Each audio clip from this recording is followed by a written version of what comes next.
but it's like I forget which stadium it is.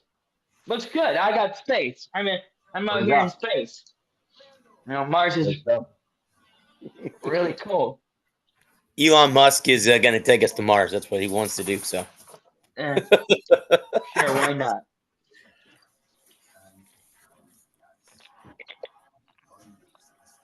how's everyone doing? Everyone doing good? Yeah. Quite well. Quite well.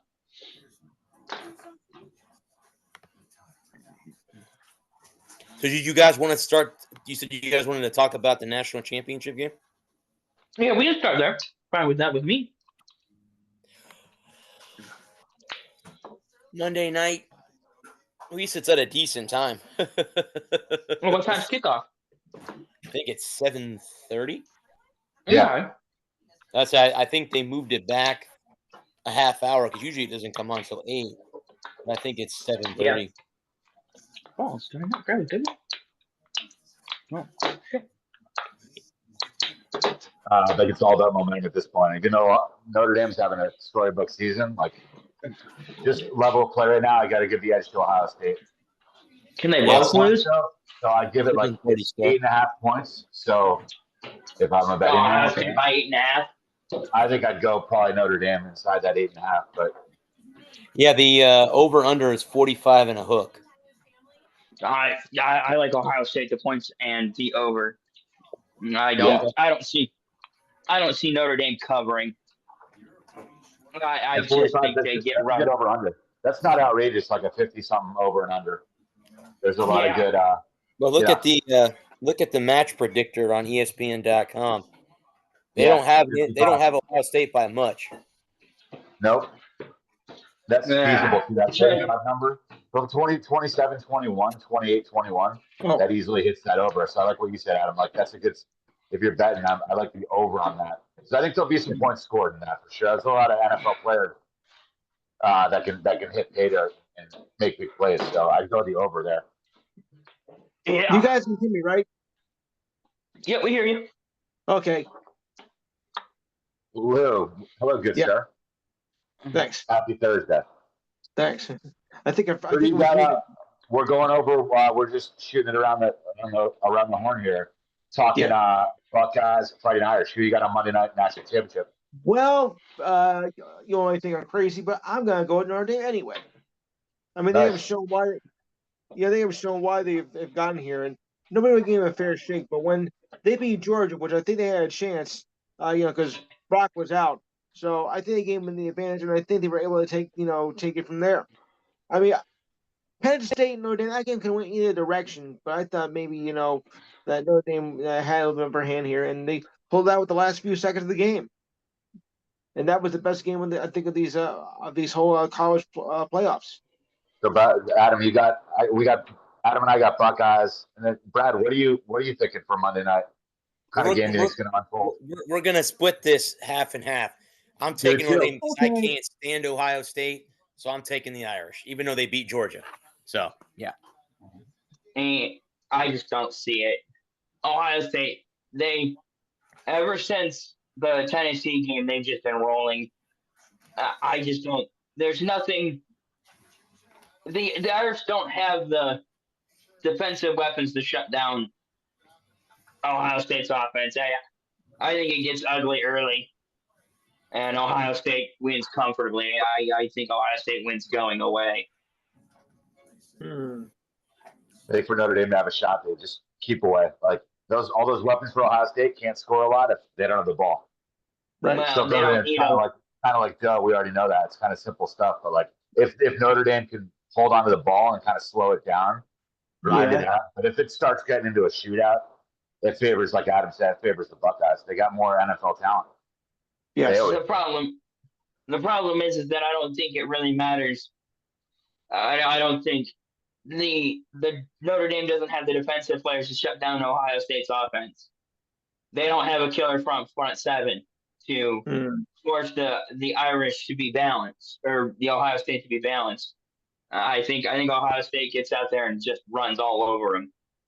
Even if they try to play keep away, even if the Notre Dame offense tries to play keep away, If they try to have a 6, 7, 8 minute drive, Ohio State's just got too much ability to score quick. So Yeah. I don't think that. I think the only way the Irish can win is if they can generate some turnovers. If they can get pressure on Howard and make him make a mistake or two and steal a possession or two, Yeah. they can, keep that high-powered Ohio State offense off the board. But they did it to Tennessee. They did it to Oregon. They did it to Texas.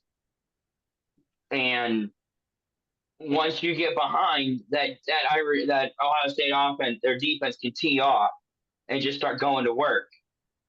And I just don't see the Notre Dame matching up very, very fairly with Ohio State. You got to give both teams credit because no one thought that Ohio State, after they lost to Michigan over Thanksgiving, that they look like a team that can even get this far. So you both got to give both teams credit. Oh, yeah. Yeah, not only did they wake back up, now they're the perennial favorite, the hands down the favorite. It's a remarkable turnaround in a short amount of time. Yeah. Save Dave's job. I still think they should get rid of Ryan Day, but I don't know. If they win it, he's obviously not going anywhere. Well, the thing about we talked about it last week or week before last, the problem Ryan Day has an ego problem. Ryan Day's ego. No kidding. I have a Ryan Day problem. Ryan Day's ego won't let him just do what he needs to do to win. Ryan Day wants to be, and he doesn't have that. He doesn't have that problem with Ohio, with Tennessee or Oregon or Texas. He doesn't have to go out there and beat them at their own game. That's why he struggles in the Michigan game, is because he's got to go out there and prove that they're a tougher team than Michigan. Yes. They're tough. They're tough boys. And Michigan's more than happy to get into a slap fight with you. That's what Michigan wants to do. Run the ball, play good defense, and punt. And Ohio State is basketball on grass, as Sam Webb likes to say. Yes. And so if Oregon can muck it up defensively and get a couple of stops early, then I think they could have a good chance. But unfortunately, I don't see the Irish having that ability to get Ohio State off the field. Texas couldn't do it. Oregon couldn't do it. Tennessee couldn't do it. And the problem for everybody else is that Ryan Day isn't afraid of anybody left. Obviously not. His ego won't let him deal with Michigan because ever since the cancellation in 2020 and the 21 game where they were again odds-on favorite and a 10-point favorite, and we beat them. And Harbaugh made his comments about him being born on third base and everything. Yeah. Inheriting 75 five-star prospects, it seems like he was. Nepotism. And his comments about dropping 100 on him and everything. And now he's 0-4 against Michigan. Yep. Let's see, if Notre Dame could pull it off, like Lou said, I wouldn't be mad. I just think Ohio State's got more talent. Like a 27-21 game. I think it'll be close though, Adam. I mean, Notre Dame does have some players. So I don't know. If like you said, you can't get into a run and gun with them and try to score 40 or 50 points. But if they can slow it down and just keep the ball away from them, try to win like 21-20, 21-17. Just keep Ohio State up the field. Close game. That's their only hope, I think. Just slow it down. Win with defense. That's their shot. If Notre Dame can muddy the waters, and keep Ohio State from being explosive, yeah. But I think the problem is that if Ohio State gets comfortable, 17-0 or something, if they can get into the game, take a punch, and get out in front of Notre Dame, and force Notre Dame to come from behind the whole day. Yeah, you're right. That's like where they it's did. Yeah. Because Notre Dame doesn't have that high octane to score 10 or 14 points right away. They got to really work for their drives, so they can't go down into a big hole and quickly climb out of it. They don't. You're right. They don't have the wherewithal to come back. Because Ohio State, like you said, they have probably looking at 6 or 7 NFL guys on the Ohio State defense. Like they're balling out there. Right? You really think that Maybe 5 or 6, but I mean it's like every year perpetual. It seems like, but they do have one. They have a good Ohio State defense by their standards. Yes, I think they have 5 or 6 defensive guys and 5 or 6 offensive guys that are all. I guess that. Yeah, it was just a number. I guess I'd say that. Yeah, for starters, you got to figure. Yeah. Heck, you see Bama sometimes at Ohio State, 7 or 8 starters will go to the NFL. It's crazy. Yeah. On both sides of the ball every year. Yeah. I think it'll be fun though. I'm quietly rooting. I hope Notre Dame makes it a really good ballgame. We'll see. Yeah, I'm definitely. I'm rooting for Notre Dame, but I just don't see it. But stranger things have happened. It's always a game. Yep. Yeah. It doesn't have to. It's when we sit here and we prognosticate about it and all that. But obviously, when you get that first kickoff,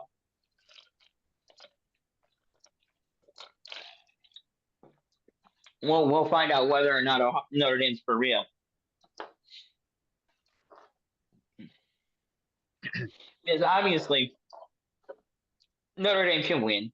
I wouldn't say they can't win. It's not like Upper Pitts Knuckle State is going out there. They're for sure a legitimate a football team. But I just think, I don't think Notre Dame can play b-ball. I think if both teams play equal, if both teams play, A-level ball, Notre Dame really has to play A+ ball. They got to. I think really to be competitive, to stay in the game, they pretty much have to score a touchdown on every drive. Because I don't know if their defense can keep up with and slow down the Ohio State offense. They've been so explosive the last 3 weeks. Yeah. What do we got cooking, Brad, for NFL? I saw some good nuggets to add on. Real quick before we get to the NFL, I want to say that we lost a legend today in Major League Baseball. Bob Uecker passed away today. Yes. One of the famous announcers, was a backup catcher in his Major League career. I mean, he did make it to the majors. He was one of the first native Milwaukeeans, if you want to call them, whatever that term is for the people who live in Milwaukee. My dad is from the outskirts of Milwaukee. He was one of the first to sign with the Braves. At the time, it was the Milwaukee Braves, not the Brewers. He got to play with Hank Aaron, which that's cool. I mean, you get to play with a legend. But again, he was we all know him as the voice of the Brewers. I mean, I think that's where a lot of us know him. And if you watch Major League, which I watch that movie every time it comes on, he was, the announcer for the Indians, Mr. Baseball, as he was titled. I mean, I was going through them today, like Uecker and Ernie Harwell and Vince Scully, all of them, like those are legends of the game that we will never. Those three, there's many more. You had Red Barber. I mean, there's so many good ones. That Buck. John Buck's another one. Harry Carey for the Cubs. You have to get Harry. I'm not dissing on the people that do play-by-play today for baseball, but we're losing the greats of the. But again, I guess that's what happens in life. But losing guys like that, and now we'll be able to go back and cherish listening to these guys make announcements and stuff. But Bob Uecker did pass away today at 90, so he did live a long life. I mean, just saying, like, that's a long life. Yeah. One of the best. No doubt about that at all. Like you said, kind of that old school angle that their approach is a dying breed. But it was like really just the art of storytelling, making people laugh, but just being conversational and telling like countless, endless, really cool stories in the booth. Well, and when you tune in, you're learning a lot more than just that it's 3-2 and bottom of the 8th. Well, you're hearing stories and guests coming on, and it's always lively. Those guys were so colorful. And it's a lot harder when you're on the radio because you have to fill in the gaps between hitters. Fill in the gaps between hitters. You have to tell stories in between. And Scully and Harwell and Barber and all of them, they kept you in the game. You could, they made it look like you were there listening to them, like you were right next to them. They were telling stories, and you just don't. Today's announcers just don't have that. And I know things have changed. Now we have, commercial breaks and sponsorships and all that stuff now that they didn't have back in that era. But I mean, that was one of the things I saw today. And I'm like, I got to talk about that. I was actually on earlier tonight, guys, on another podcast with my buddy, MLB one, and we were talking about that, about Bob Uecker, and he was one of my favorites. Out of all of them, he was one of mine. And I'm not even a Brewers fan, but he was with the Brewers for, 40, 50 years? With the Brewers, calling their games for a long time. So I don't know how he was able to do it. He was doing also a television series during that same time. Yeah, because Red Barber was with the Yankees or the Dodgers. Who was he with back in the day? Dodgers. The Dodgers. Okay, so he went from Brooklyn to L.A., right? Yeah. Did he go out to Los Angeles with them? Okay. I believe he did. But Vince Scully was a rookie. Yeah, so Vince Scully took over after Red left. It was Vince's team from that point on. But yeah, I mean, I just wanted to mention that, guys, that we lost a legend really in baseball. Hilarious guy too, man. I mean, he's been in some awesome movies, obviously Major League. Yeah. He's got a couple good books too, but it's just awesome quotes too. Like you could always come across them on Facebook and everywhere people are sharing social media. He was a real character. With the NFL guys, just normal stuff from Black Monday. They announced. Hang on a second. They announced what teams are playing in London this year.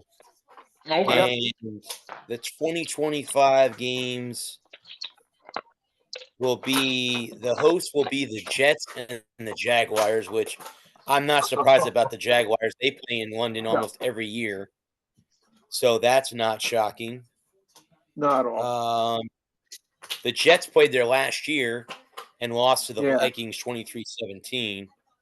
The Browns have played in London. The Browns are also there. They lost to the Vikings 33-16 back in 2017. So those three teams are already scheduled to play a game in London this upcoming NFL season. Of course, they're talking about the Jets. That all depends on if Aaron Rodgers is coming back as their quarterback. Are they going to draft somebody? I would say no.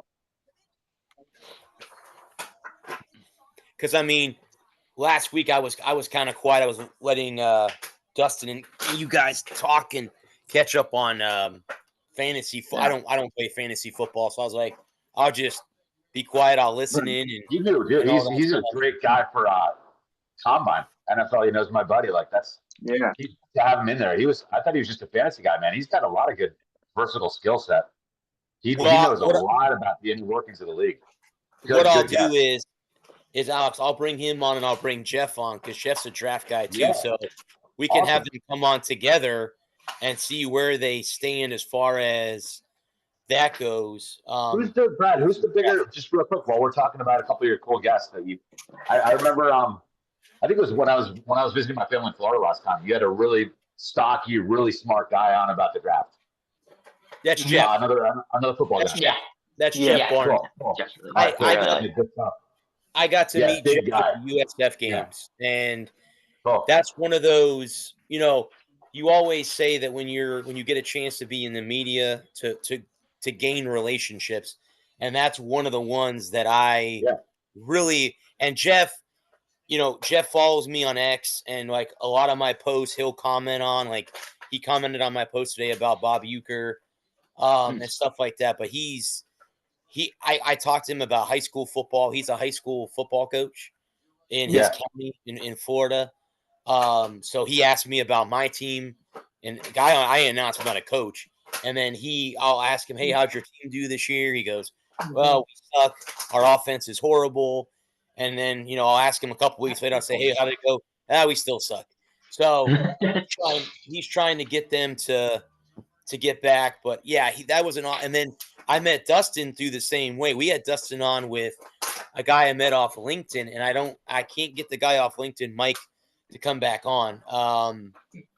He's busy at the moment. He's got a kid. So I think the last time, wasn't he on for a little while and then he just disappeared?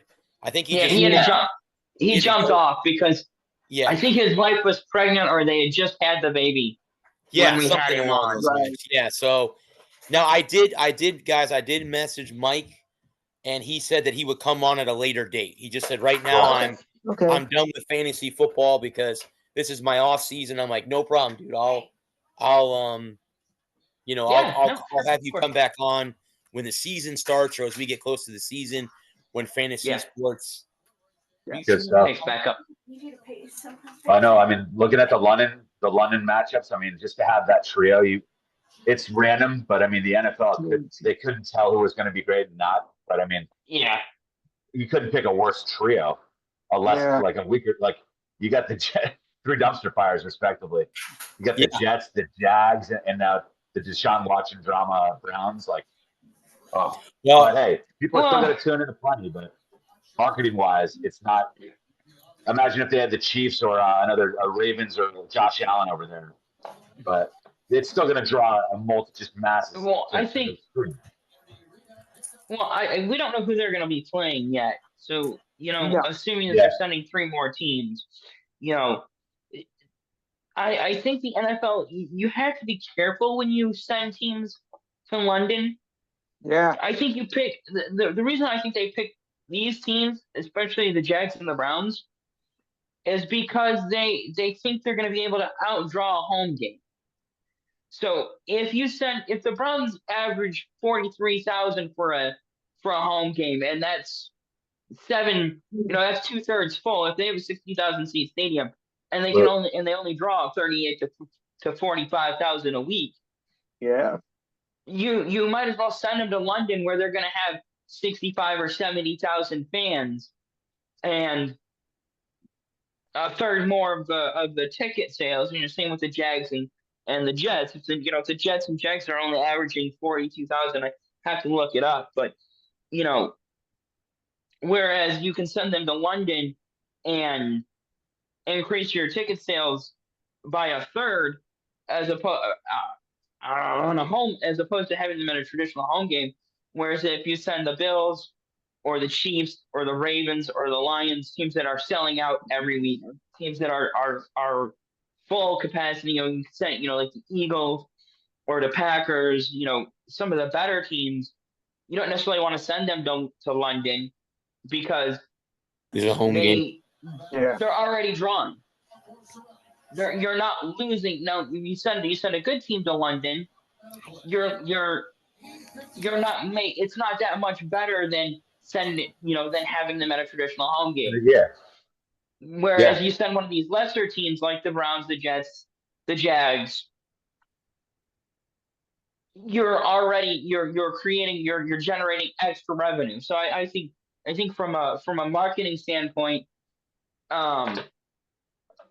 you want to keep the better teams here to create, because you're going to create drama, and especially in the local market, you have enthusiastic fans who are already going to show up.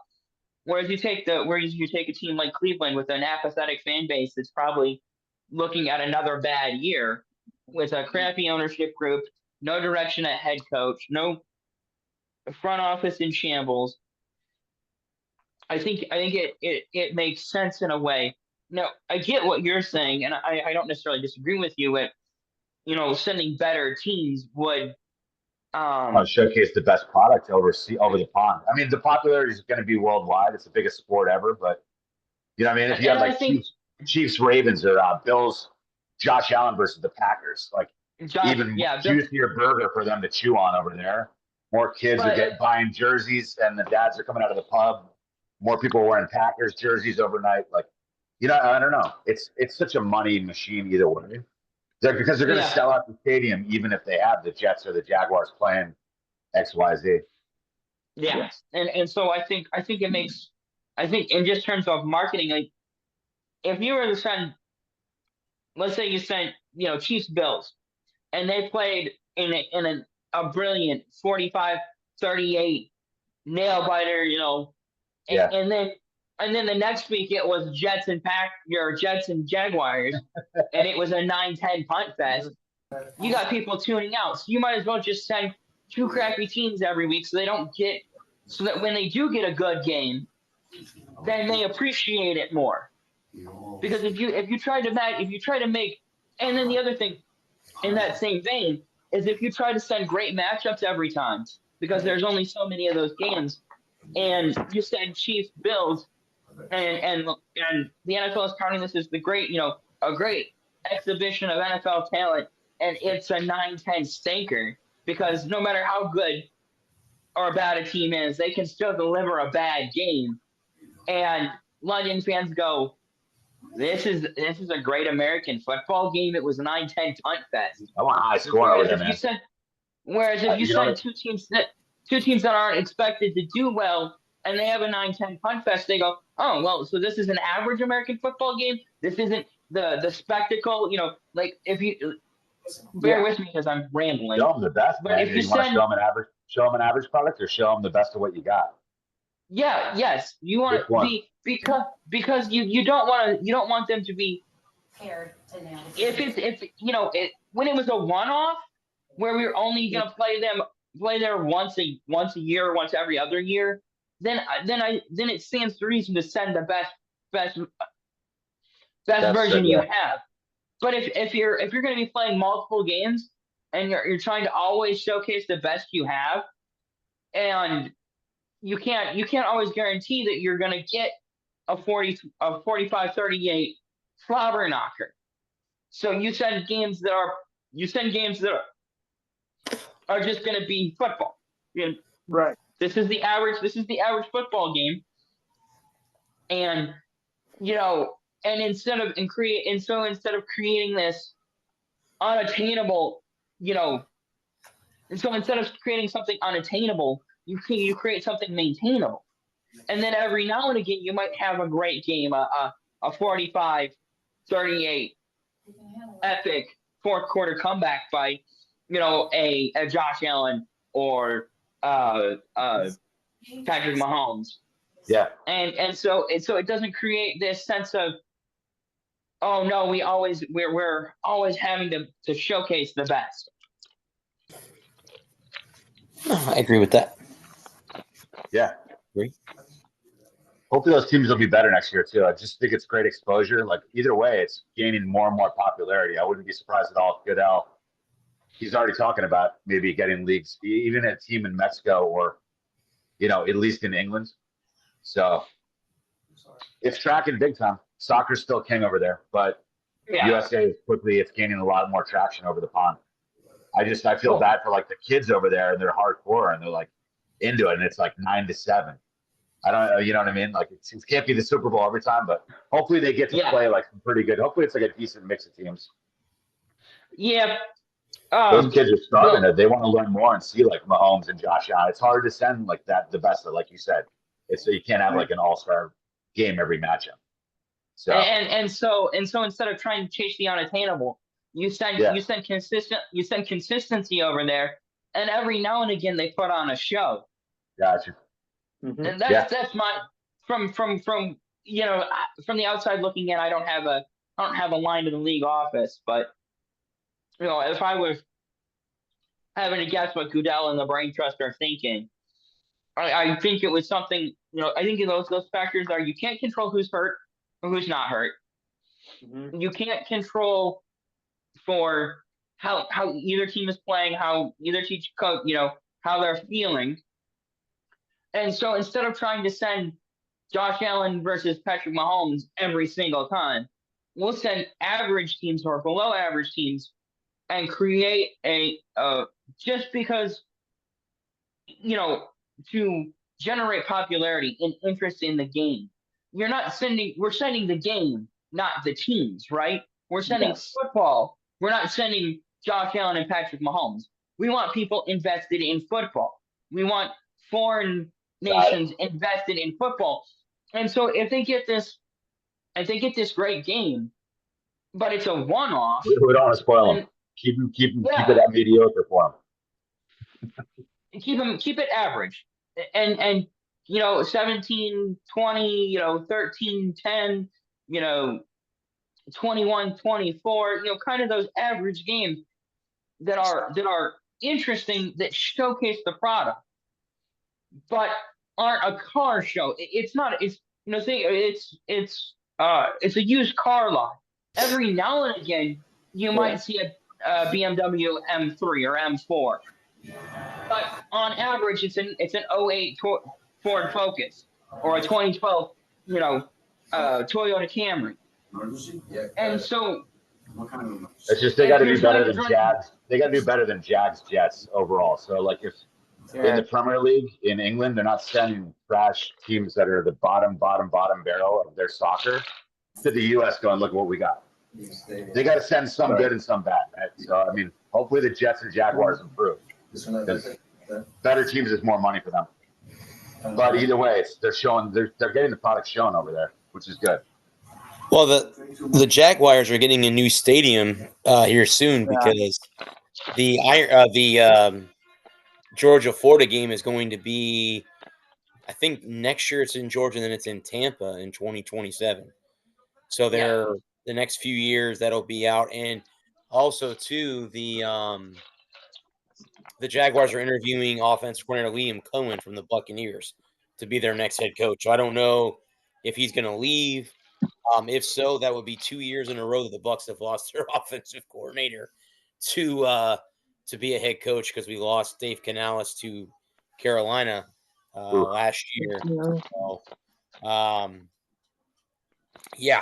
so we'll see what happens. But I mean, if you guys want to talk about, Adam sent me the pick sheet from this week. If you guys want to talk about those 4 games. Don't forget the college games. The college game. Well, we did. Yeah. We did.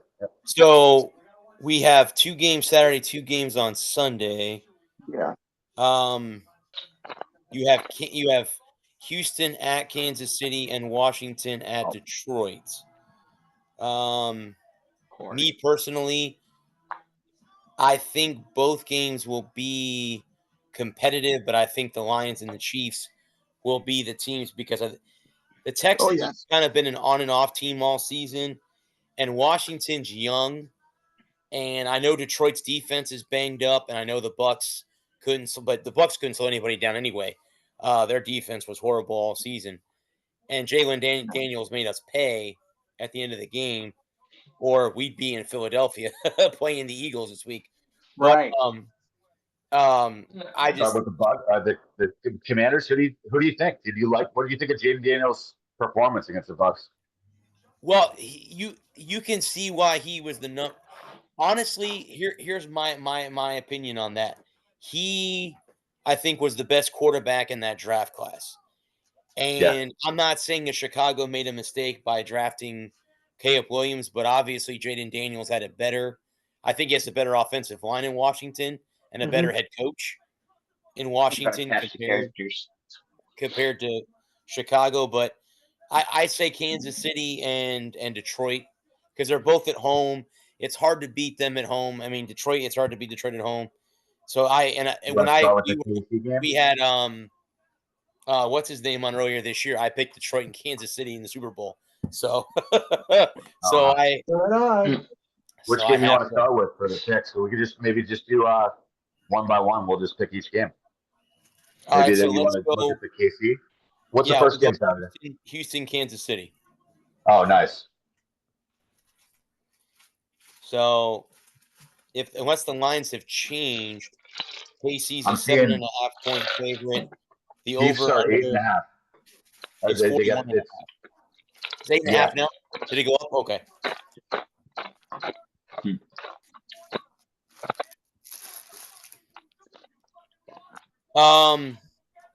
I'll take KC all the way across the board. You want to just roll it out straight to Adam, and then I'll go. Yep. That's fine. You got KC or Houston Texans, CJ Stroud. Who you got, Adam? I have Kansas City. I think that Kansas City is just going to be too much for Houston. Like Brad was saying, they've been hit and miss all year, and I think they're due for a miss. I think they were nice, but I think experience wins out. KC's. I think this is when we were talking about in the college game where muddying up the waters. I think that Houston has a chance if they can muddy the waters and drag Kansas City to the deep end and play keep away and not let Mahomes and shorten the game. They can shorten the game. I think they have a better than odds on chance to win it, but Mahomes and Andy Reid and Travis Kelce and Chris Jones, I just think it'll be too much for Houston. I'm Kansas City. I'm going to take Kansas City. I think Houston covers. I think it'll be like 27-21, 27-24, somewhere in there. And and I think, but I think Houston wins. And I don't care what the over under was, but I'm going to say it was if it's anything under 45, take the over. Anything over 45, take the under. Yes. Yeah, I got KC winning. I think it's going to be very close. It's so weird, honestly, guys. Even though they're back-to-back champs, this looks to me they're the most beatable they've been in a while. Agreed. They keep literally, whether it's a doink, a random bounce on a field goal, like how many miracles on Sundays and Monday nights are they going to receive all year? They could have 4 or 5 or 6 losses. So they're totally vulnerable. The thing is, CJ Stroud's missing Tank Dell and Stephon Diggs. So 2 of his best 3 weapons are out. But I mean, the Texans have played them tight before in Kansas City. They're kind of they're just confident. They're not supposed to be there. Everyone's counting them out, so they're kind of playing with house money. So they're kind of dangerous. But yeah, I think it'll be 27-24. I think it'll be a close fourth quarter down to the wire. I think the Chiefs will survive.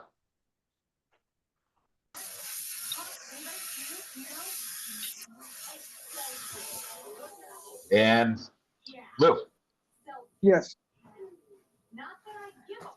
No doubt about it. Chiefs all the way in this game, for sure.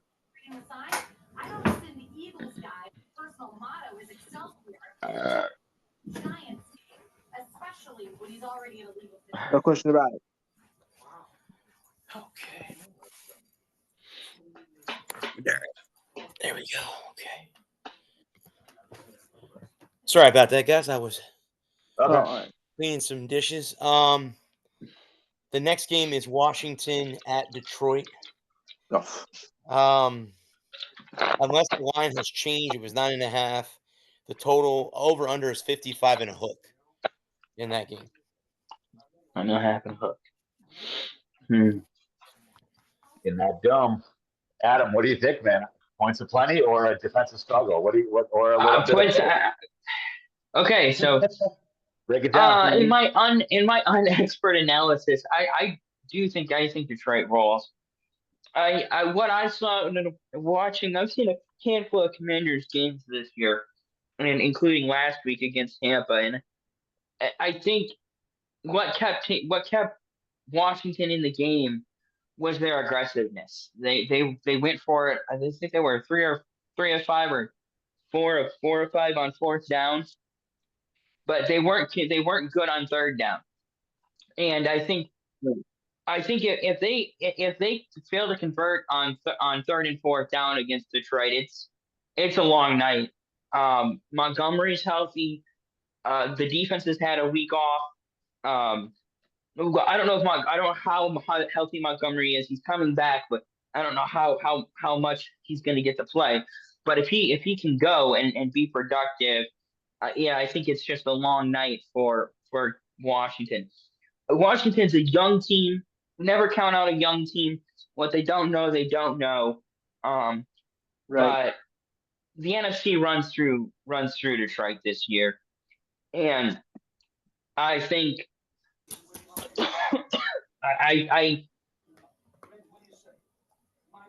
I think, and Detroit's a team that's built to do either one: come from behind or play with the lead. And Detroit can score quick, or they can grind you to dust. They can drag you out to the deep end and just drown you. I think Washington, if Washington, they've got to capitalize on their chances. I kind of think like Notre Dame, they've got to get into the fight, get in the fight early. Muck things. Another team that needs to muck things up and get into a slugfest. Yeah. But not a track meet, because if they try to race with Detroit, Detroit's gonna turn it loose. And Ben Johnson and Aaron Glenn, Dan Campbell, they're crafty, they're smart. They know how to pull out a play or two when they need a play or two, and when it comes down to it, at the end of the day, I think Detroit just is too much for Washington. And so Detroit, I think Detroit, the points in the under. I think it'll be like 31-16. I think as opposed to last week, I think Washington settles for the 3. I think Washington doesn't go for it, and I think that Detroit does just pretty well manhandles them. So I'm going to say 31-16. I don't think it's going to be close at all. I think I think Detroit's going to run away with it. I'm going to say, 35-14. I got Lions by, I'm going to say by like 8 or 10. I think Commanders will score some points. I mean, they do have some athletes. The Lions, though, are just deeper man for man. The Lions have some injuries on defense, so I think there'll be some points scored. But the Lions are definitely head and shoulders above. So I got them by like 10 points. I'll go Lions like 34-24. I think Commanders will score a little bit. They'll score a bit. I'm going to take the Lions 42-21. I think they double up on them. I think the Lions, what's going to happen is the first half's going to be close, and then what's going to happen is Campbell and company is going to make adjustments at halftime, and they're going to blitz Jalen Daniels and put him on his butt a lot of times. And when you shake up a rookie quarterback, it can get scary. I think Detroit wins the turnover battle, and that's why I think they win either 42-21 or 49-21. It's going to be something like that. So I would take the Lions. I'll take the Lions. I'll take the over because I think there's going to be a lot of points scored.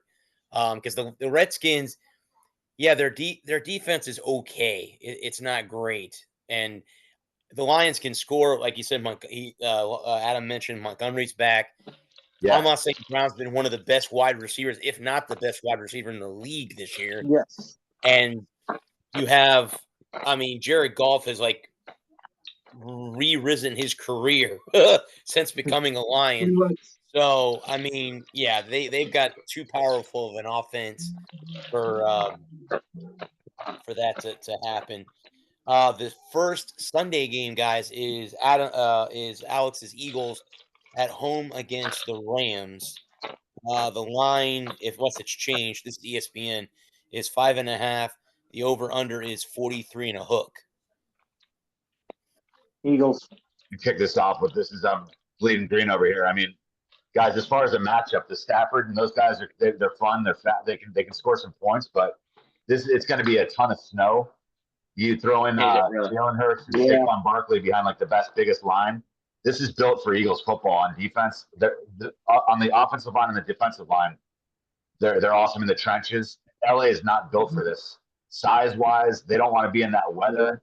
They're not as big and tough as the Eagles. And I think the Eagles by 14. I just think there's a real advantage in the trenches. And if you're in the snow, how effective was Stafford going to be throwing bombs to Puka?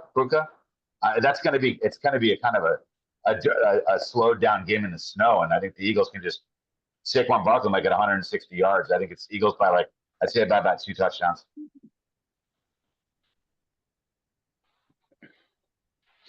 Yeah, I'm inclined to agree with you there, Alex.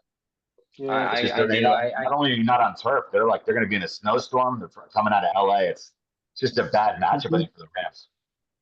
I think the snow is playable if it's not cold. Yeah. But if it's going to be cold, if we're talking teens or single digits, like if it's low 30s, low 30s, high 20s, where it's cold, but it's not cold.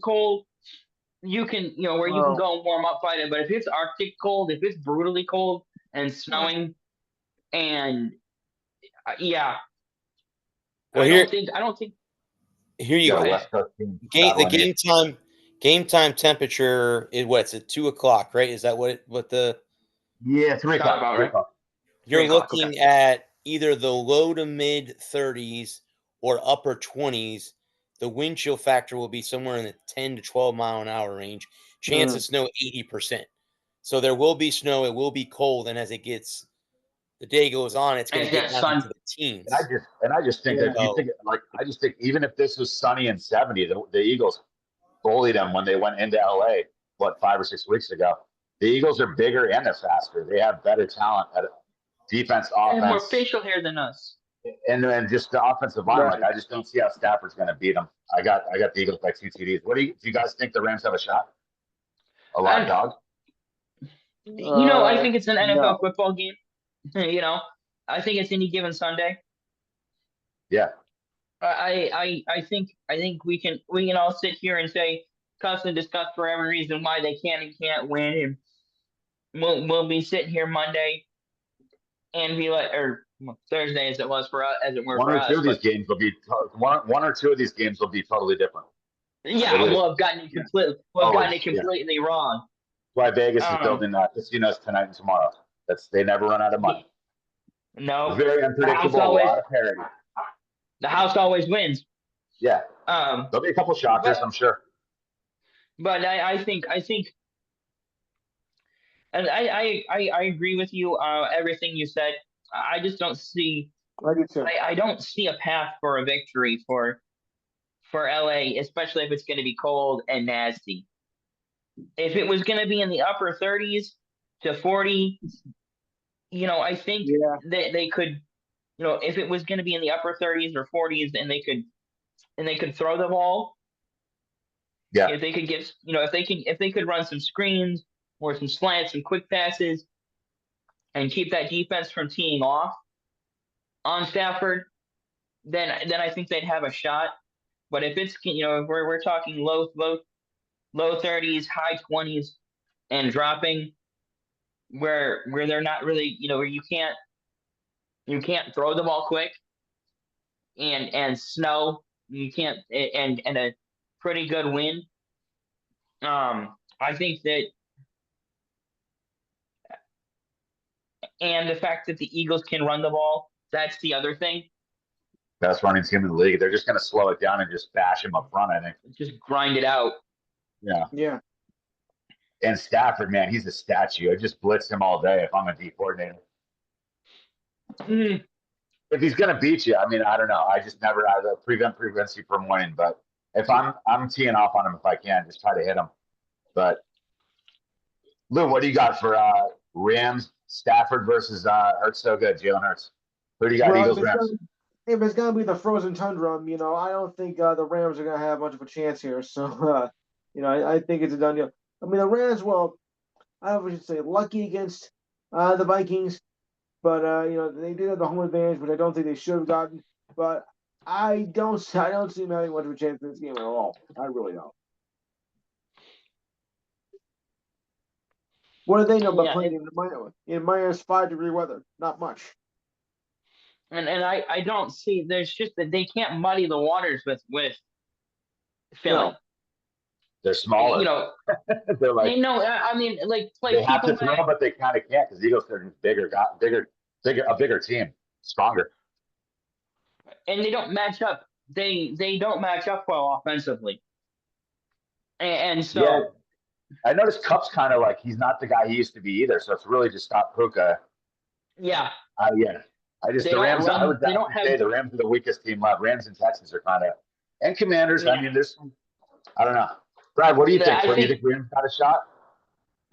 No, not in that weather. Coming from California, coming from a warm weather state compared to coming to Pennsylvania with that wind chill factor, it's going to be hard to throw the ball. Oh yeah. And the Eagles really didn't play a good game last week, and now they're going to prove why they're there, why they're going to be in the NFC Championship game, traveling to Detroit. But I think what it's going to be is they're going to show you why they're there, and Barkley's been a conference championship game, outstanding player all year round. He's going to show why he is the best. I mean, I don't know if he'll win offensive player. I don't know if they give out offensive player of the year in the NFL. Mm-hmm. He should win that award running away. Yeah, hopefully. And yeah, no point there. But but anyway, yeah, I the Rams going into cold weather. Like I was just looking at the Weather Channel. That's how I got the weather. Like Adam said, if it was in the 40s and no snow, yes. But being that it's going to be in the 30s and possibly dropping down into the 20s and the teens before the end of the game, I don't like those. Especially if you have to rely on the pass, which the Rams do. It's going to be, and you guys know, watching snow games through the years, it's hard to throw the ball in the snow. It doesn't travel. By the way, it's pretty long Johnson at the stadium as well. Yeah. Yeah, they just match up bad for them. The Eagles beat them up in LA. They're just bigger. The Rams are just kind of like I always say it about the Dolphins too. I never really respect them once it gets rough weather outside. It's like they're not built for the playoffs. This is not their time of the year. So I got them by 2 TDs. What's the next? The last game. That's the showdown for me. Yeah. This is the game that I think is the premiere of the 4 matchups this weekend. And I think that's why it's on Sunday Night Football or Sunday early evening, whatever you want to call it. But this is going to be interesting because we all have the Chiefs winning, right? So this will be the team that the Chiefs have to contend with at Arrowhead. Unless Houston pulls off an upset, and then it'll be one of these 2 teams hosting. But it's Baltimore and Buffalo. The Ravens are only a 1-point favorite. That's a better game. And then it's the over-under is 51 and a hook. So the Bills are the underdog, but only by 1 point. So I don't know where you guys want to go with that, but it's tight. Tough game, but I think the Bills are going to take it. Okay. What reasons? What are you looking for as far as the matchups, Lou? What points you that way? I mean, they're both evenly matched, but Buffalo at home, is much stronger. And the Ravens, I'm not too impressed with Jackson, much this year. So I think this is finally going to be the Bills to take it the championship game. Of course, they're going to lose that, but I think they're going to have enough to overtake the Ravens. Yeah, I got Bills. The only reason I'm doing this, if you ask me 10 different times, 10 times of the year, Yeah. Literally, right now to me, it's like who's hosting this game. If it was in Baltimore, I'd have Baltimore. These teams are very even. Right. You got Lamar, and you got one of the best running backs ever. You got Derrick Henry, so they're built for the playoffs. They can run the ball on anyone. So, but I think Josh Allen at home. I think it'll be like literally a field goal game down to the last 2 minutes. I got Bills, barely Bills. Mm-hmm. Ravens are just they're tough as hell. They're tough every year, but this is the matchup. But yeah, I got Bills and a nail butter. I don't hate it. Not can go either way. It really can. Yes. Literally, I was looking at it like, man, this could literally go either way.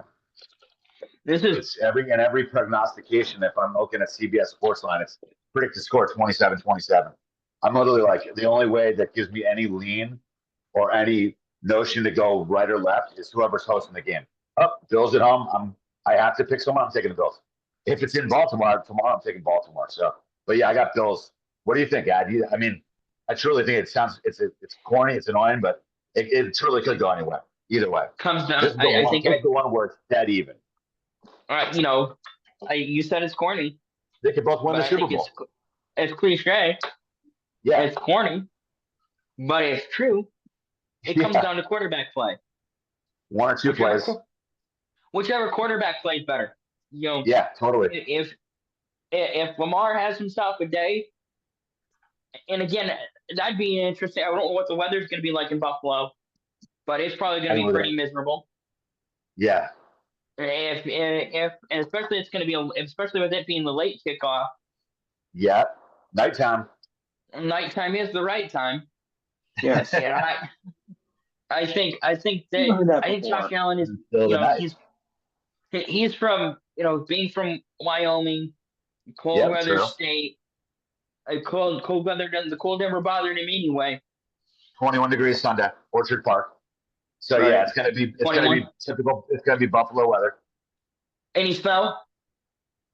Yeah, they're looking at precipitation 50 degrees. So it's gonna be your classic, awesome, landscape of Buffalo weather for Sunday. Bills Mafia weather. It's gonna be a great game. Such a matchup. Those guys out there jumping into tables. You can't miss it, man. At like 8 a.m. waiting for the game all day. Yeah, definitely. All day. I like Buffalo. But I wouldn't be shocked either way. The only one that I think that I think the Saturday games are kind of set up for failure. I think both. We talked about it a little bit. I'm putting a bow on this before we move on to the next thing. But I think the Saturday games are set up for failure. I think they should have moved one of the Sunday games to Saturday, and offset those two games so you didn't have, because I think Kansas City and Detroit both roll, and I think if the Philly game, I think the Philly game being the late game would have been better, and then you have Detroit and Washington in the Sunday early slide. Philly Saturday night would have been better, yeah, because in all likelihood, you're right. In all likelihood, I mean, Detroit could win by 21, 28. So yeah. I always say it though. It's like, especially the AFC now. I've said it for weeks, but the classic quarterbacks. I mean, Joe Burrow isn't even in this mix, so it's like it's a gauntlet to get to the AFC. This could be a Super Bowl game. Buffalo, Baltimore is going to be epic, I think. Yeah, I think so. Brad, who do you have for Bills Baltimore? Can the Ravens go in there and win? Yeah, I don't think so. I think Buffalo's at home, and that's going to be an absolute ruckus crowd. You know that. Bills Mafia. Yeah, I'm giving them the edge. At home. And, I know that I said Kansas City, Detroit, but you know who I really love to see in Super Bowl now is Buffalo and Detroit. Buffalo's been there before, never won one. Detroit's never been there, never won one. So it'd be kind of cool to have those two teams in there because one team's going to win one. Somebody's going to win it. Yeah. I mean, and Buffalo was the only team this year that's beat Kansas City, I think. Or did Baltimore beat them too? I don't remember. But is just the quarterbacks is just elite. It's the best of like any conference ever. The only way that I would give Baltimore the edge, and I'm not giving. I have Buffalo to win. Is Derrick Henry. If the Bills can slow him down, then Baltimore. forcing Lamar to have to make decisions. I know he's done better in the passing game this year than he has in the past. But, yeah, Buffalo's at home. I agree with Alex. I think if Baltimore was at home, you take the Ravens. But So because close. Buffalo's Yeah. at home, so it'll be Buffalo and Kansas City and Detroit and Philadelphia as the final four. Yeah. So that's how we have it. Yeah, I think we And all amazing as it is, all agree on that. Yeah. yeah, it's gonna be a fun weekend for sure. I think love so. I love when the elements come into play. I mean, I don't know, call me crazy, but I love when it's snowing or when it's cold as you know what, and it just brings out the beasts. Like that's where it's just it becomes such a physical warfare, like a battle out there. Playoff football is great with the snow out there. I'm I agree. I like domes. I love the Lions, seeing them play, but a good snow game here and there is you can't beat it. I do. I like the occasional one-off snow game. Yeah. I don't want it every week, but it keeps it fun. It does. Get like one good snow game a year. Hit that good quota. Yep. I think it's fun. I think Buffalo. Looking at the 4 games this weekend, I think Buffalo and Baltimore is the best matchup. I think Houston, Kansas City is going to be the funnest game, and I think Eagles, Lions both roll. Very well could happen, yeah, and the Chiefs might, yeah. But I like that idea. You're right. You guys were kind of swayed me. Initially I was thinking high scoring like shootout with Jaden Daniels, but you brought me back to reason. The more I think about it, the Lions just have weapons galore. They can even blink and they score 48 points. So it's like they have the potential to just unload it off, just light it up and score 48 points. The Commanders don't really have them. Yeah. And not only that, but they've gotten healthy. Yeah. And they got healthy. They had that week off. They got healthy at the right time. They got so many of their defensive guys back that defense that played Buffalo a few weeks back at the beginning of December is not the same defense as playing Commanders this week. And I think what I saw is that the Commanders had to pull out all the stops to beat Tampa Bay last week. They had to. They had to empty the bucket. And they got lucky that they made the right call on 4th and goal. That Daniels read it right and threw the ball right and didn't throw it away. That Tampa Bay didn't get any pressure. I think Detroit can get pressure. I think it was Brad that was saying that, is that a rookie quarterback, he starts getting hit, and you can't win looking up at the dome. So start seeing ghosts like Sammy Darnold. Don't want to start seeing ghosts out there. You don't want to be a Sam. Yeah. I was real quick, guys. I don't know if you guys saw this or not, but I'm going to change subjects here. The Live Tour signed a contract with Fox. I heard their tournament. So I did not hear that. They're moving off of the CW to Fox. So now the deal with the PGA Tour is still going on. They haven't come to an agreement yet. The merge hasn't happened yet, but it will in the future. I don't know when that's happening, but the tournament that's this weekend, the Genesis Open's been moved because obviously thoughts and prayers to all the people affected by the fires in Los Angeles, California in general. For sure. People losing their lives, their houses. I mean, everything is not right in California, and that's a political thing that we could talk about. Not a topic for our show. right. But anyway, either way, it's terrible when tragedy hits. That's I don't see left or right. Situations, I see humans.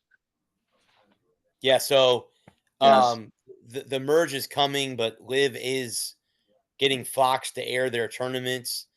So it's going to be more eyeballs. And again, there's still many golf fans that are on social media that still hate the Live Tour. I can't blame them.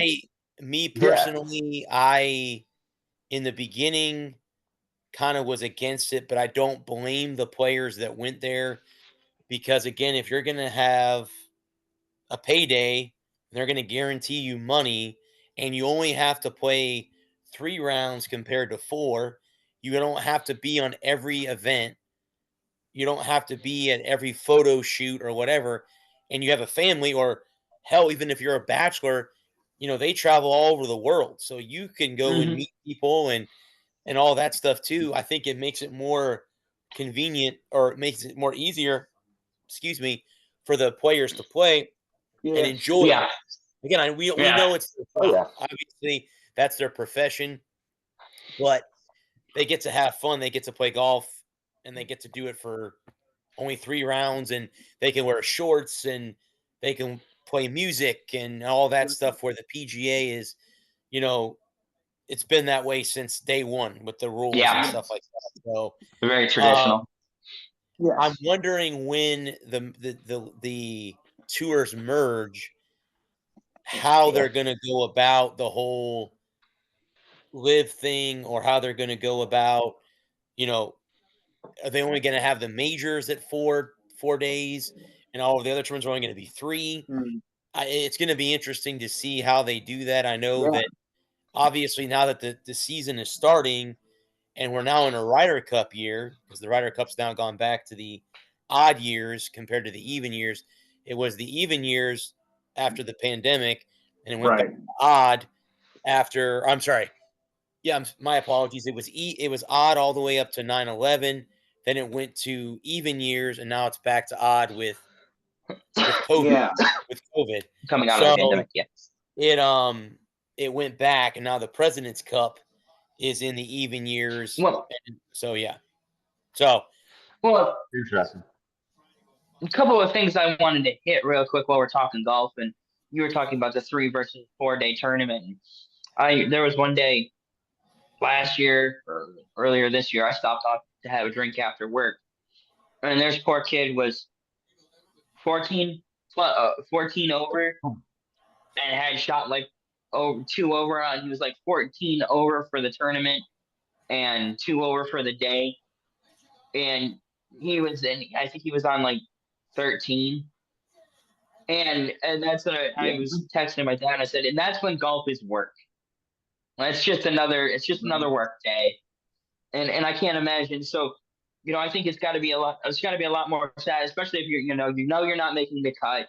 You're going home Friday afternoon after the tournament, after your round's over. And, you're just going through the motions. So, only having 3 days, it's one less travel day. It's one less hotel room you've got to figure out how to budget for, especially if you don't have a travel budget, or if you're paying for it all of your winnings in your pocket. And the other thing that I wanted to say is that the PGA better get its head out of its ass and buy Live now before it's too late. Because if this thing drags on, and Live gets more and more and more popular, and they have more, and they have the money, they're either just gonna kill it, like how Netflix and WWE killed off Blockbuster and the WCW, and just absorb it and gut it and keep them 4 majors and let everything else fall to the wayside. Yes.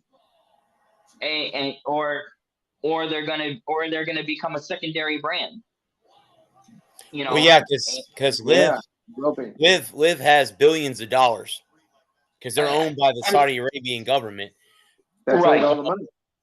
The oil money is there, so I think the last time I had read anything but about the merger is that Jay Monahan, who's the president of the PGA, they were trying to. I think they've gotten down to the nitty gritty where they're trying to agree on what they're going to do. And I think a lot of the PGA guys that were, against it are starting to come around, because they know that their livelihood, like you just said, is really on the line. Because if you don't get Live now and get them out of your, they're absorb you or take every one of your fans away from you, and the tour will go away. And that'll be, for the traditional PGA golf fans, you're done. Like The that's golf over. form is changing. Yeah, and you're right. I 100% agree with you. It comes down to things have to change and things have to get better. And I'm not saying that the Live is better for golf, but then again, we wouldn't have been talking about golf last year had it not been for the Live Tour. And I think it made ESPN a bunch of times in 2024, 2023, because it was the new thing. It was everyone was against it.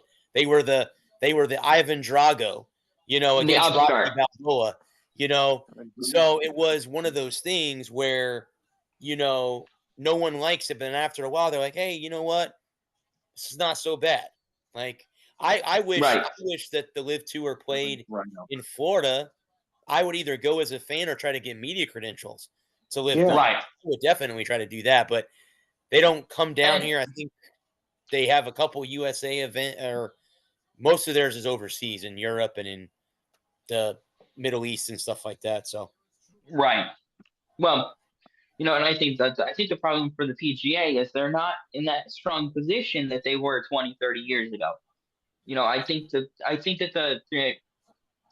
they got so used to being the only game in town, like Blockbuster. No, in the early 2000s, Blockbuster was the only game in town. There were a couple of competitors, but they were like local stores, things things that they could ignore. And Netflix came along, and Netflix had no return fees. They keep your DVDs as long as you want. You pay your monthly fee. If you want new ones, you send them back. And Netflix had the opportunity, or Blockbuster had the opportunity to buy up Netflix for like $1 million or $1 billion. I can't remember what the number was, but I think it was $1 million. I think Netflix went to Blockbuster and said, offering about the company for $1 billion, and Best Buy said, nobody's gonna want to buy DVDs through the mail. We're fine. And 5 years later, but Blockbuster's out of business, and and I think the PGA, if they don't get it right and get it right now, they'll be out of business, like the WCW, where Ted Turner and Ted Turner and Eric Bischoff ran that company to the ground, and next thing you know, there's no brand. They're gone, and WWE has all their talent, and they bought it. They bought the company for pennies on the dollar. Yep. So, yep. The closest that the Live Tour gets to me is Miami. That would be like a 4-hour drive, right? In early April, and it's at Trump National in Doral. So of all the golf courses that it's on. Yeah, I mean, I wouldn't be able to go except on the weekend. I wouldn't be able to go Thursday and Friday. And the last tour stop of the season is in Michigan. Oh, okay. Oh. Neat. August 22nd and the 24th, but they have like half of their tournaments are in the United States. The other half is overseas. Spain, England, South Korea, Mexico, Singapore, Hong Kong. I mean, I'm on their media credential registration website. I can't apply for credentials right now. It says late February. So I have to go. Maybe I'll go back on, or I'll have Ralph do it for me. But right now, they kick off their season February 6th, so in a couple weeks in Saudi Arabia. Then they're in Australia the following week. So think about that. Think about that. Yes. You're playing in Saudi Arabia in the Middle East. Then you go from Saudi Arabia, and if you want to, next week you're in Australia. I mean, that would be badass, in my opinion. That would be badass to be able to go to both those countries like that. And again, you're only playing 3 rounds. You're not playing 4. And then again, too, Live also has teams. So you're on a team with 3 other guys, and you can win single. You can win the overall tournament, but you can also win the team tournament too. So that makes it different too. So curious if the leagues merge, if they're going to do the team event and who's going to be on whose team. That's going to be interesting to see how that boils down too. So what would you call it though? That's a good question, Lou. That's a good question. I'm not sure how they would The LVPGA? how they would name it. I don't know. That's a very, very good question. Very good Well, question. if it could work for the NBA and the NFL, why not? Well, that's interesting. The LGF. That was the only golf news I had. Speaking of the WWE, you guys brought that up. They just signed a extension and partnership with TNA. So now they are now allowed WWE to go to TNA and TNA to WWE, which if you guys don't know, the Hardy Boys are in TNA, so now they can finish their careers in the WWE and they don't have to leave TNA in their contract. So that makes it nice for the wrestlers that are in TNA now to be on WWE Network. And obviously if you've watched, both episodes on Netflix have been bangers for Raw. Yeah. Like they blew the first one and the second one. Both episodes have been great on Netflix. So that's what they want. So let me ask you this question. Where do you guys think that SmackDown is going to go? I know they're under contract with USA or TNT or whatever network they're on for. But do you think they'll go to streamings? Do you think they'll go to Netflix too? Or do you think absolutely Amazon or somebody else will pick them up? They'll go Prime or whatever the case may be. Okay. They're going to go wherever they can. 5 to 10 years, you're not going to can see secure top dollar. Yeah. I agree. They're going to go. I think chase the money. Follow the money. I think it'll probably end up on. I would say I think it's a safe bet to say they end up on Netflix. I don't see why not. If Netflix, if Raw continues to pop off every week, I think you see that. I think you see all the WWE on Netflix too on your Netflix.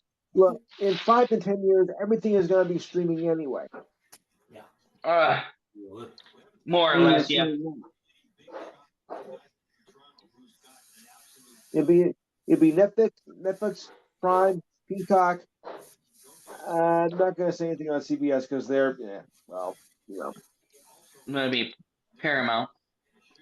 Paramount, right? But I don't see Paramount as doing much. So you're going to go Prime, Peacock, or Amazon. And Paramount will carry the CBS's NFL stuff. Already do so. And the college. Yeah.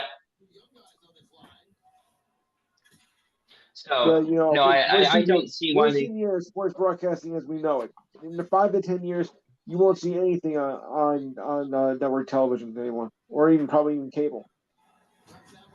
I don't know. We'll see. But what? I hope I'm wrong. But that you're saying that TNA signed a mutual contract with the WWE that paves the way for Joe Henry to be at the Rumble. Mm-hmm. So I'm okay with that. The Rumble is coming up. Yeah, a couple weeks. Yep. I think Cena wins it. I think Cena has to win it. I think so, and I think Cena takes I think he takes the belt off Cody. I don't know why I think that, but he's going to break Ric Flair's record. I think, and you know what? It might happen at WrestleMania. That might be where it happens. I don't hate that idea. I think Cena needs. I think you give. We talked about this going into the Christmas break. But I think Cena gets the belt one last time. I think you put the belt on him in April, and then you build it up. And I think you should put I think him having a feud. I think him having a heel run would be awesome. I'd love to have him have a feud with the LA Knight. I'd love to have him be. I think LA Knight makes the most sense to push a young star to be the one that beats Cena one last time. So that would be. LA Knight's grown on me. I wasn't really a big fan of his, and now I am. He's currently in that run with Nakamura, which up till this point, I think this is the best Shinsuke Nakamura we've seen. Like that man is 100%. That man is unhinged. I mean, not as unhinged as Jacob Fatu and Tama Tonga, but he's completely off the. This is off the rails. This is the Shinsuke I think that we thought we were going to get when he came over from Japan. This type of Shinsuke. Okay. And I think Vince McMahon dropped the ball on him, and now that Triple H is in charge of operations and stuff, he said, "Hey, Shinsuke, be yourself. Be the guy that we brought you over here with," and he's gone heel, and he's currently the United States champion, and I think he's got a long run with that for a while. But yeah, he's, and we were talking about this too. I'm on a wrestling podcast with my friend Alec. I'll have to bring him on here, guys, one night. That'd be fun. He's an Ohio State Buckeye fan, just to warn you. He's a Buckeye fan. Well, we'll have to wait for a while. He's going for. But we were talking. Wouldn't it be crazy if they put a belt on Jacob Fatu, like a championship? Yes. Like how scary would that be? How scary would that be? He would have to break out of the shadow of Soa. Soa. And I don't know if he's I don't know if he's ready for it. He'd have to destroy the new bloodline. The new bloodline would have to break up so that he could go solo. And we saw how that worked for Jimmy and Jay. When they broke up the old bloodline, the first time they broke up the old bloodline, and Jimmy and Jay tried to go have solo careers, they weren't as good apart as they ever were with the bloodline. And they could never get that. They didn't get that big time push until they came back together and reformed the OG bloodline. And the Cody Rhodes storyline at the end of 2023, beginning of 2024, when he won the Rumble and then won the belt. So I think to break up the new bloodline, to give Fatu and the other one whose name is escaping me, Tama Tonga, a singles run, you have to break up the old bloodline. And I just don't know if they work. I don't know how they would be solo without Solo. Well, Jimmy, I think Jimmy's done well. I'm sorry, not Jimmy, Jay. I keep confusing those two. Jay. I think Jay's done well. I think Jay will get a solo belt before. But like you said, I think they do the best bud when they run the OG bloodline. Reigns, Jimmy and Jay, Sami Zayn. Just those four alone make up that cohesion of it. They're so dynamic together.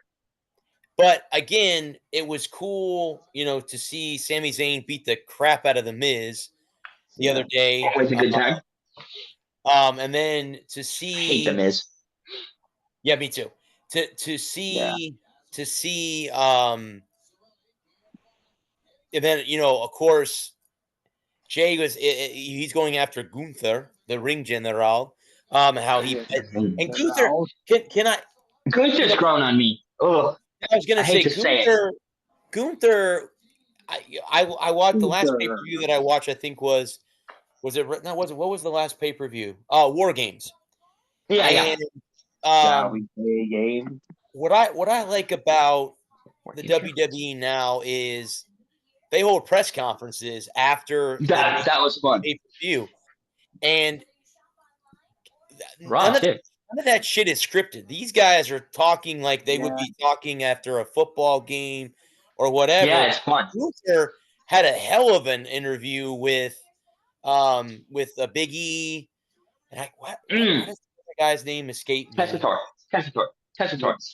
Well, no, it was it was Testator. But who's the guy that's with Testator? He used to be a wrestler. It's Big E, Joe Testator, and the third guy. Yeah, he used to be a wrestler. He's English. Oh my God! Was it Barrett? Guy's name? Huh? It wasn't Wade. It wasn't Wade Barrett because Barrett's on It was commentary. Wade Barrett. It was Wade Barrett. It was Wade Barrett, Big E, Okay. Wade Barrett, Big E, and Joe Tessitore. But they interviewed him after he won. He got it back. He beat Damian Priest, which Damian Priest is going to get a belt too. That he's too involved He's with the just too storyline popular. for him not to have gold, and he's broke away from the Judgment Day, which that's going to be the next faction that breaks up. I think the Judgment Day. I don't think so. No. Okay. I love the new Judgment Day when they kicked Priest and Ripley out, and now it's Liv and Finn and Dominic. I like that. I like that faction. I think there's another guy, but I can't. Finn, JD McDonough. That's it, McDonough. Dominic and Liv. And then who's the guy that eats the apples? Carlito's there, but he's very spirit. He's a side character. He's a side character. Yeah. No, I love the new Judgment Day. I think they're a hoot and a half. I love the dynamic that those four or five have together. I love Damian Priest and Ripley on their own. They clear for me. I think that. Well, especially Rhea. I think she's the one who has gone. I mean, what she did at War Games, with the whole riptide off the top rope was through a table. I mean, how cool was that with Liv Morgan? Yeah. That was so cool. And then she got her title. They won her. She beat Liv again recently on Raw. So, and it was cool to see the Undertaker. I mean, she come out afterward, and she's like, "This is a guy that I used to watch as a kid." And I'm like, I'm next to him. I'm like, that had to be badass. I mean, I would be so cool as a wrestler. Go, oh my God, like there's the Undertaker. Yeah. There's the Undertaker. Yeah, I agree. I think Damian, if he doesn't get a heavyweight championship, he's got to be in the running for a United States Intercontinental, something like that down the road. I could see him as U.S. champ for a while. Okay, well, I mean, if you take LA Knight out of the equation, then yeah, you could put him against Shinsuke. Yeah, you could, because if you're gonna move, if you're gonna give LA Knight a shot at the big prize, at Cena, because I agree that Cena beats Cody at Mania. Yeah, I think that's I think that's the proper angle. Then you have LA Knight come out and challenge Cena on the Monday after Mania. I think you could throw Shinsuke in there. You can break up the new bloodline, and have those three get involved, or four. You could have the OG bloodline come out and side with Cena for Survivor Series. There's so much you can. There's so many places you can go, that the depth and breadth of storytelling that you can do now, as opposed to 5 or 10 years ago, where it was like, it's Cena or Orton. It's Cena or Orton. It's Cena. Well, or Orton, and remember, Randy's not back yet, but he's coming back. So Randy's still there. And you know who else we haven't seen in a long time, and I'm sure she'll be due back come Rumble, is Alexa Bliss. So don't be surprised if she doesn't come out during the Rumble. And I think even like a Becky Lynch and a Charlotte Flair and Becky would have to resign. Grace, got women like that we haven't seen, or that are in other companies, come out and say, "Hey, I'm gonna make my mark." You know what? I'm gonna even throw a wild one out there. I'm gonna throw AJ Lee into the equation too. I don't see Lee coming back. No? Okay. I don't see Becky Lynch, because both Lee and Lynch aren't under contract right now. AJ Lee has been gone for so long. I just don't see her coming back. She's got to be pushing 35 now. Yeah. And to be out of it for so long with no buzz or anything, unless Punk can talk her into coming back, where she never came back for the last year for the McIntyre storyline with the bracelet and everything. I just don't. see her coming back anytime soon, if at all. Becky Lynch could come back. I know she just had a kid like a year ago. I think that's why she's been off TV. Why they didn't renew her contract. You know, there's something about mom and baby. Moms do want to spend time with their babies when they're little.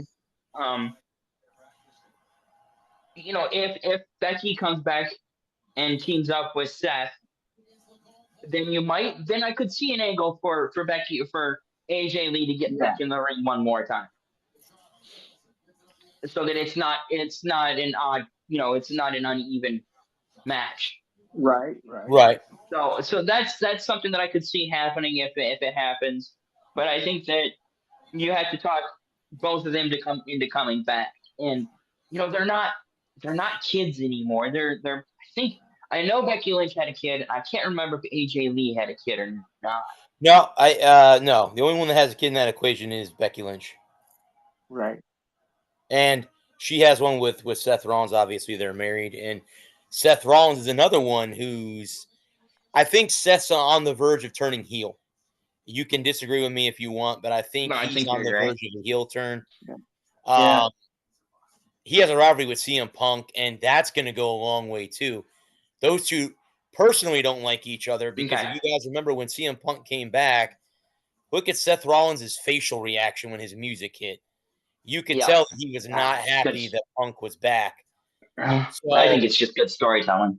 And they told a hell of a story. The three of them, then you throw Drew McIntyre into that equation. And the three of them, yeah. So a year-long.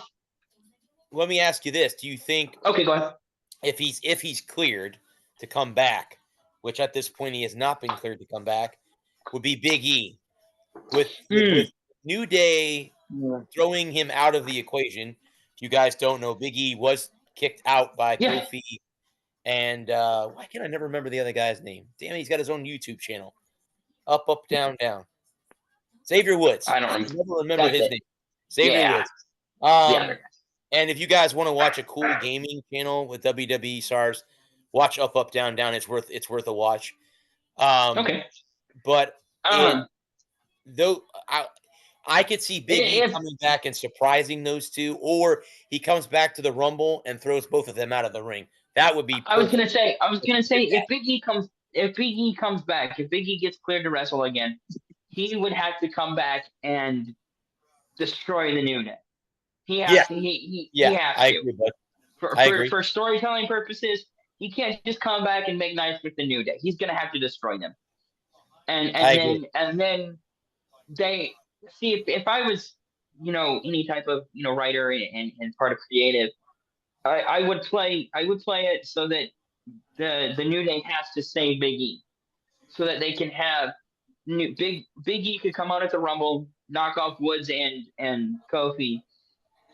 And then on the Monday after the Rumble, then they have a fight, and then you could, because now you have the TNA roster that can. There's one guy in TNA that I think would be really good for him to work with, but I can't remember his name.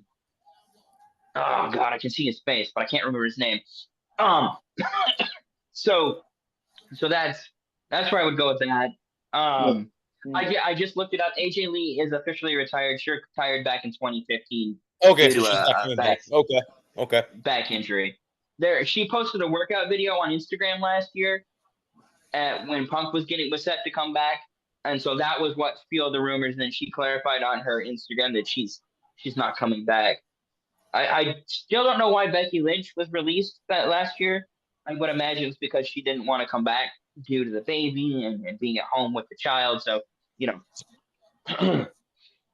how dare her want to have a relationship I with her also think it comes down, but to contract negotiations too, probably weren't going well. And being on the road 340 days a year, being away from her child, and so, with her husband being, it's not exactly like she needs to work to put, food on the table with her husband being. She's married to one of the big superstars right now. Has been for many years. Yeah. So I think they got married in 2019. If I remember right, something like that. Yeah, something like that. Yeah. So So I don't see Becky Lynch coming back either. And then I can see Jane Cargill and Charlotte Flair both coming back. They could. Alexa Bliss, I could see coming back. Yeah. Now, my question is, with Alexa Bliss, do you have Alexa come back as the genuine Alexa Bliss, or do you have her come back as the one when she was in with the Wyatts? Because that's my question. Which character does she come out as? Does she come out as the innocent Alexa Bliss, or does she come out as the evil, twisted one that she left with? Probably evil. Probably evil. I would have her come back. I would have her come back as the happy-go-lucky Alexa Bliss. Okay. The genuine Alexa Bliss, because then you could pair her up. You could pair her up with Chad Gable, and then I don't know who else you can get, and then restart the feud with the Wyatts, because then she would have somebody to play off. Yeah, because you got isn't that Sister Abigail? Is that what they're calling her? Yeah, it's Nikki Cross, though, I believe, is the one that's in the Wyatt 6. But I like, and she's playing. I like she is Sister Abigail. I like the whole premise of that group. I like what they're doing in tribute, obviously, to Bray Wyatt. Of course. But exactly. I was watching a YouTube clip the other day about like the best like entry songs. Well, obviously Stone Cold Steve Austin was number 1. In case you guys are wondering who they rank number 1. That would be my number 1. John Cena was on that list. The Rock obviously was on that list. Yeah, Rock. But Bray Wyatt was on there when he comes out with the lantern, you know, when he goes like this and he blows it out. I mean, that was one of the freakiest things. Again, I never got to see it in person, but to hear that music hit and hear him, you know, him slowly walking down the ramp with who are his two. The two, I forget who they were. Luke Harper passed away, and who was the other one that was with him? I don't remember. The guy with the red hair and the facial hair. I don't remember his name. Eric Cohen was the other one that was with him. Okay. But anyway, the Wyatt 6 will have to do something. I don't know why you would just have them just as sides. They're going to be in the tag team division or something in the near future. I could see. Yeah, I don't know that. I can't. Uncle Howdy being in a storyline where he wins a belt or something like that down the road. I can't remember the last time I saw them on TV. To be honest with you. Are they on Raw or are they on SmackDown? I thought they were on Raw, but they might be on SmackDown, and I don't watch much SmackDown, so. But what I love about the last 2-3 years is the fact that they have something that when we first started this show, and we would talk WWE every now and again, you'd come to me to be like, so what are your thoughts? I'm like, the same shit every week that I saw 25 years ago. That was way better with way better actors. You know, they're not going in a new direction. They're not changing anything. You know, like because you know, every era had something new, and that it had direction. You know, the 70s were all about, you know, technical wrestling, and then the 80s were about, you know, muscly guys, and then the 90s were about storyline and selling wrestling as an event, and then the early 2000s, ruthless aggression. You know, you had the Attitude Era, which was followed by the ruthless aggression, and it was big spots, and then you had the PG era that was about being more family friendly and you know, assuaging the censors, and then you had the dark ages, the lost years, if you will. At least for me, when I quit watching, is because I was like watching every week, and it was like, yep, Cena wins, and Austin and Roman wins, or Orton wins, and it's like, yeah, you could set your watch to it. Somebody's gonna come out. You have this great over the top action packed match, and 5 minutes to go in the match, here comes somebody to interfere. You could set your watch to it. Yeah. And it always felt like they were. they were always retreading the same stories that worked 25 years ago with characters that couldn't pull it off. And now they're telling new stories with new characters and going and Cody Rhodes has finished the story. I have to finish the story. Leaning into the fact that it's a story, not letting kayfabe die, breaking kayfabe for good, and acknowledging the fact that everybody's in on it.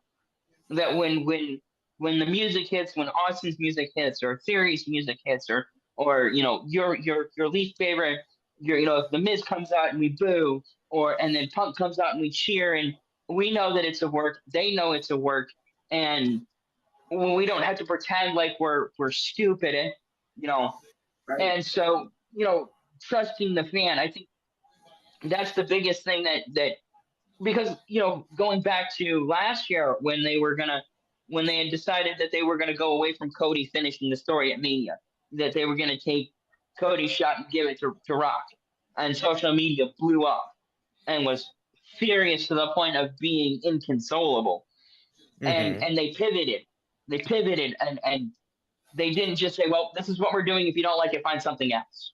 They pivoted, they listened to the audience, and they let Cody finish the story at Mania. They gave him a hell of a match. They brought back legends. They had Rock and Cena and Undertaker, and everybody showed up, and it was great. And then to carry that momentum throughout 2024 into 2025, and then putting on 2 great shows in 2025, I really think it shows what Triple H is capable of. And then taking TNA and making it a feeder system, making it a minor league, and then bringing up guys from the minor leagues and not changing characters. Like, was it Patina, whatever his name is, that luchador that premiered last week on Raw. Having him come up from NXT and not trying to create a whole new character, letting him just be like, the fans fell in love with this character, and that was the big problem that I think Vince McMahon had when bringing guys up from whether it be the territories or NXT, bringing up new guys and wanting to create a whole new character instead of letting them be that character that they were down in the minor leagues, and just because that's the character that the fans fell in love with. That's why we wanted to see Shinsuke Nakamura from New Japan. You said he was in Japan, and I would assume it would be New Japan. Over here doing his thing against our guys, and then of course Vince has his own ideas, and and it's hard to tell a guy. It is really hard to tell God that he's wrong. I mean, in Vince's defense, he was, for decades he was God. He was the man. He knew which buttons to push. He buried NWA, and then he buried WCW. He buried ECW. I mean, he buried everybody. He owned everything. And so by 2012, when WWE was bleeding viewership like a hemorrhage, Vince McMahon goes, I beat NWA, and I beat WCW, and I beat AEW, and I beat whatever. What was another one? And then Rhodes and Punk go over and help to create AEW because they want to do something new and something different, and then now they're both back in WWE. I think that the new direction of WWE over the last 3 to 5 years has just been a breath of fresh air for wrestling. Yeah. And then you have AEW, which they're trying to compete, but with NXT and TNA being feeder bars for the WWE, that's going to be very hard because there's a lot of good wrestling in NXT. I watch NXT highlights on YouTube every week. There's a lot of good wrestlers in NXT, and that's the future of WWE. And now with TNA, it's going to make it very hard for AEW to compete moving forward. I know on the AEW front, Jeff Jarrett is making a title run. Yeah, Jeff Jarrett is making one last title run before he hangs his boots up forever. So yeah, that's interesting. I remember Jeff Jarrett when he was in WCW. That's how far back I remember Jeff Jarrett. Many moons ago. Yeah, Jeff. Yeah. I remember watching within the last few years. I know Jeff's under contract with AEW, but remember watching a podcast with him. I'm like, wow. He goes, yeah, I'm gonna get back to wrestling. I'm like, Jeff, dude, you're not a spring chicken, dude. You're not. Neither am I. And then the funny thing about the whole like first episode of Raw is look what happened to Hulk Hogan. Dude, they booed him. They booed him, man. They booed Hulk Hogan. Like that should tell you where the fans are. That should tell you where the fans are right now. With and correct me if I'm wrong. Didn't he say something negative about LA or I don't know if it had something to do with Hollywood Hogan or something along those lines? I don't remember. No. He's a racist. Okay. Well, then that would be the reason. Okay. Yeah, he made some racial comments about his one of his daughters, one of the guys she was dating like 15 years ago. And it got leaked. And then he is a serial adulterer and he's really not. And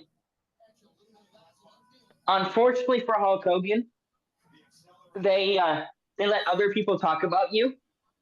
And when you don't have to worry about the press as long as you get to write it. And unfortunately for him, he couldn't shut up the Iron Sheik before the Iron Sheik passed on. Macho Man didn't have a lot of nice things to say about him over the years before he passed on too. And so he's not a well-liked guy by the fans. From what I understand, he's not respected by a lot of the guys he worked with over the years. And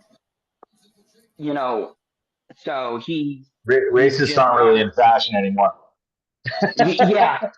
No, I'm not wearing like definitely that much these days, but that's just me. But definitely not for an LA crowd. I was gonna say a woke Hollywood crowd is not exactly gonna be. If he had gone down, if it had been in Atlanta, it might not have been so brutal. All right. Is that a little on the nose? Is that a little on the nose? Yeah, if he's in a southern state, he'd be okay. But being in front of a woke crowd in California, not a good idea. Yeah, he was not a good idea. So that's what that was about. Yeah, I remember. He relishes the bad guy role in and out of the ring. Yeah, he's a non-racist, so I don't know if it's about woke. He is who he is. So you can like him or not. Maybe it reflects who you are, but not you personally, Adam, but in general. I mean, no, obviously, hopefully it's a different generation. People, I don't put up with. He's like a known racist now. Hogan's just like he became like a bad guy in real life. Kind of wrecked his own career, but he's still going. Racist might be a bit of a strong word. He may not be like an out and out, Clan member, Card King Clan member, but he made some insensitive racial comments and he never apologized or acknowledged them. And it wasn't like an offhanded remark in 1973. It just happened in 2012. He just didn't even man up to it and say sorry. That's I was saw articles about it, looked into it, and it was like, I guess he kind of just showed who he was and didn't really walk it back. Yeah. He said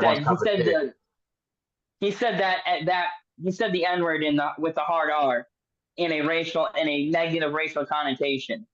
So it really doesn't endear you to a lot of people. Well, since NWO, he really embraced being the villain. He turned roles. So well, he was great playing a big role now. He's kind of embraced the bad guy role.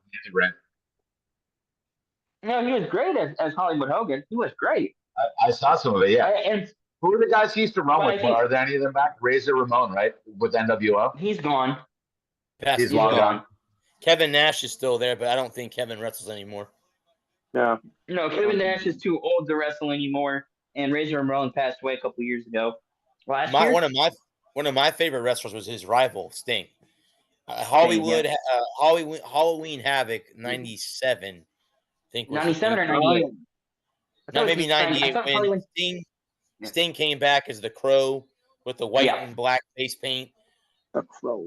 From that, because when Sting first came into WCW, he was that wore bright colors, painted his face in bright pink and blue.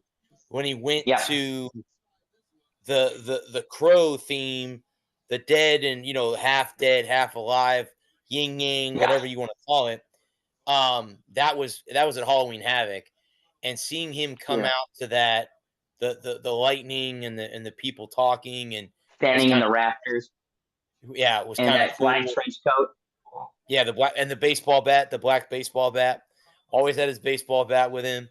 That was cool. But yeah, I didn't get a chance to talk to you guys about the Hogan thing, but that was funny.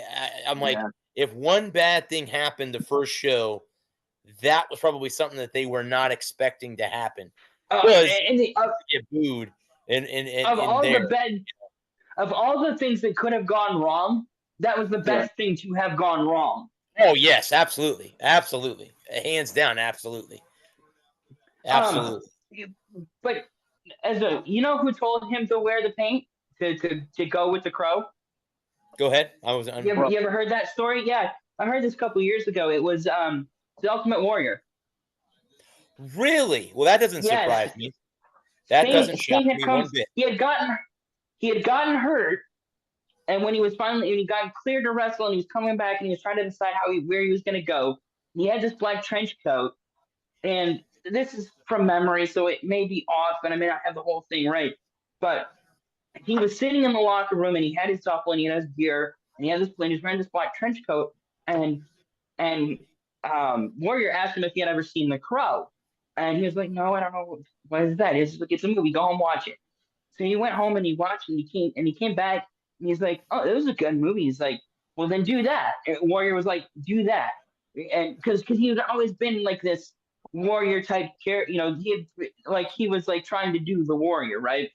And he was like, well, I don't know. He's like, I'll find the clip later and I'll send it to you. But Warrior told him to just do that. Paint your face, wear the trench coat, and he's like, well, what if it doesn't work? He's like, well, if it doesn't work, do something else. Yeah. Well, and especially too, because Warrior, he had the color face paint too. Yeah. I think the Ultimate Warrior with him, I know he had some, bad things with him, in the ring with contract and all that stuff. I'm pretty sure he had a drinking problem too, and steroids as well. I couldn't remember if he had steroids issues or not, but he had one of the coolest thing where he would run full speed to the ring.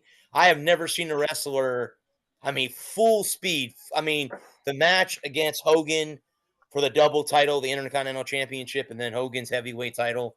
That was a good match between those two rivals. And that's so cool, man. Yeah, send me that clip. I didn't know that.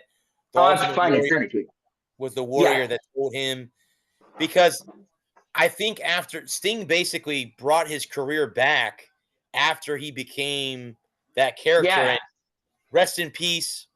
Actor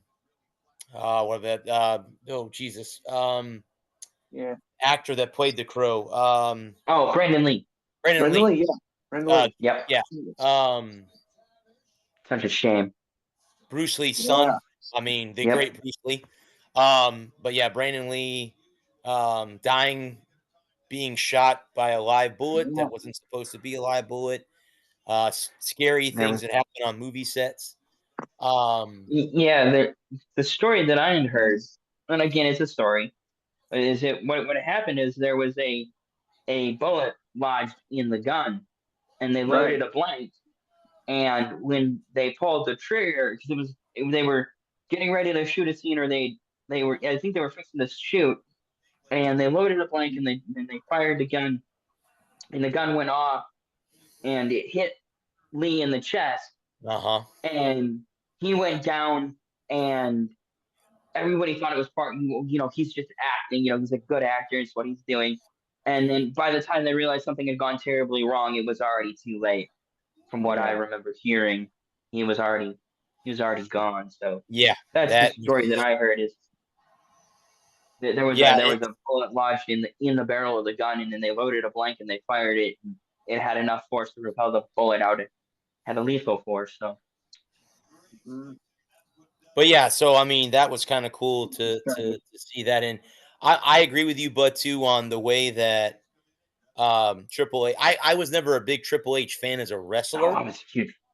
Right. but as a CEO and a creative guy, dude, honestly, if I could pull any kind of interview, that would be the guy that I want to talk to. In the WWE, Triple H interview? Rock, not The Rock, Triple H, Right. because I would want to ask If we could, many questions on both Yes. sides of the coin. oh yeah, if I As just a wrestler, I mean, as the husband of Stephanie, and then nothing personal because obviously he's not going to answer personal questions.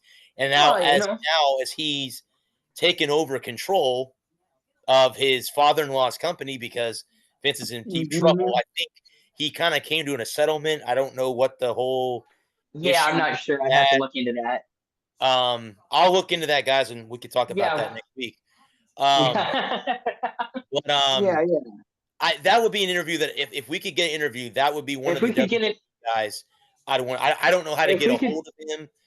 Yeah, I'll look into that. I'll look into that and see. I might shoot WWE an email and say, hey, I might just shoot him an email and say if we can get any interview, and we'll go from there.